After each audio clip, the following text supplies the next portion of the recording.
नमस्कार भावा बहिणींनो, तर चला आज आपण नाश्ता सेंटर सारखा मौसूद उपीट करू. योग्य प्रमाण दाखवते, अजिबात बिघडणार नाही, चिकट लागणार नाही.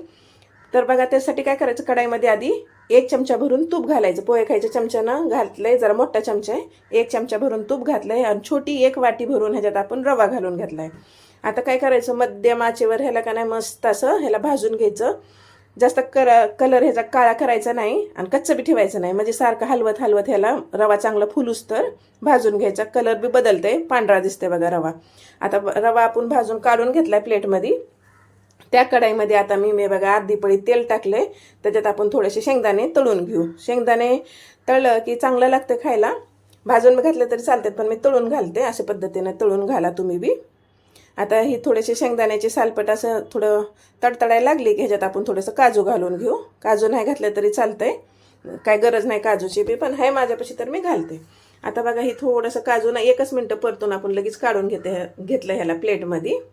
आता त्याच तेलामध्ये आपण अर्धा चमचा मोहरी टाकणार आहे. इथं ना 1 काजू राहिला होता, पण आम्ही बघितल्यावर काढून घेतलं ह्याला. ते बघा कढाईमध्ये एका साईडला इथं काजू राहिला ना, ही काढते आणि मोहरी बी आपली तवर चांगली फुलली. आता ह्याच्यात अर्धा चमचा उडद डाळ आणि अर्धा चमचा हरभऱ्याची डाळ घालते. म्हणजे चणा डाळ अर्धा चमचा घातली आणि अर्धा चमचा उडदाची डाळ. चांगलं ह्याला थोडंसं तळू दिलं. आता ह्याच्यात हिरव्या मिरच्या 3 टाकते. तुम्हाला जास्त आवडत असले तर जास्त बी घाला, काय फरक पडत नाही. बघा आता इथं मिरचीला आपण अर्धा मिनिटं परतून घेतलंय.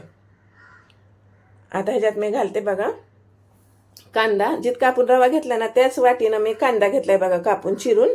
बारीक चिरलेला कांदा. ज्या वाटीनं आपण रवा घेतला, गिलासानं घ्या, कशानं बी घ्या, पण कांदा थोडासा जास्तच घाला.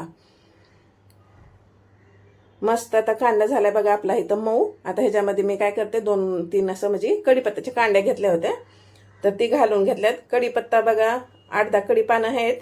2 हे सुकलेल्या लाल मिरच्या घातल्यात बघा, देटासंगच घातल्यात मिरच्या. चांगलं ह्याला बी आता परतून घेऊ. कांदा बी थोडा अनेक जास्तच मऊ झालाय बघा, कलर बदलायचा नाही कांद्याचा. ह्याच्यात तुम्ही हिंग बी टाकू शकता, मी हिंगाचा वापर नाही करत. आता काय करतात लई जण, ह्याच्यात लगेच पाणी घालतात. मी पाणी नाही घालणार. जे आपण भाजून घेतलेला रवा आहे ना, तीच रवा घालून घ्यायचा. आणि इथं बाजूला बघा मी एका भगोन्यामध्ये ना, ज्या वाटीनं आपण रवा मापून घेतलाय का नाही, मोजून घेतलाय, त्याच वाटीनं 3 वाट्या मी इथं पाणी गरम करायला ठेवलंय. चांगलं आपलं पाणी बी गरम झालंय. तर काय करते, रव्याला ना 2 मिनिटं असं मिक्स करून घेते कांद्याबरोबर. आणि ह्याच्यात मी शेंगदाणे आणि काजू घालून घेते. मीठ घालायचं तर चवीपुरतं बघा, असं घालून घेते मीठ. पाणी घातल्यावर बी घातलं तरी चालतंय. आता चांगलं ह्याच्यात आहे ना आपण पाणी घालून घेणार आहोत बघा. हे ज्या वाटीनं गिलासानं तुम्ही रवा घेताल ना, त्याच वाटीनं आपल्याला पाणी घ्यायचं तिप्पट. तर बघा चांगलं आता ह्याच्यात आपण पाणी घालून घेतलंय. मस्त असं गरम पाणी घातलंय ना, लवकर ही उकळायला लागले बघा. एकदा हलवायचं, झाकण झाकून गॅस बारीक करून ह्याला शिजायला ठेवायचं. फक्त 5 मिनिटं एकदम बारीक गॅस करून ठेवा. 3 ते 4 मिनिटातच शिजतंय गरम पाण्यात, पण मी इथं 5 मिनिटं ठेवणार आहे. बघा झाकलं झाकण. आता झाकण काढून बघते बघा, मस्त असं झालाय आपला ही उपमा नाश्ता सेंटर सारखा. त्याच्यावर बी चांगला लागतंय खायला.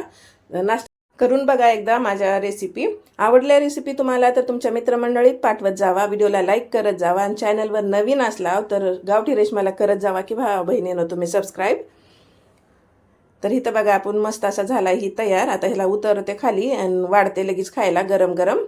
तुम्ही बी करून बघा. आवडला व्हिडिओ तर लाईक करा बरं का. व्हिडिओ बघितल्याबद्दल धन्यवाद.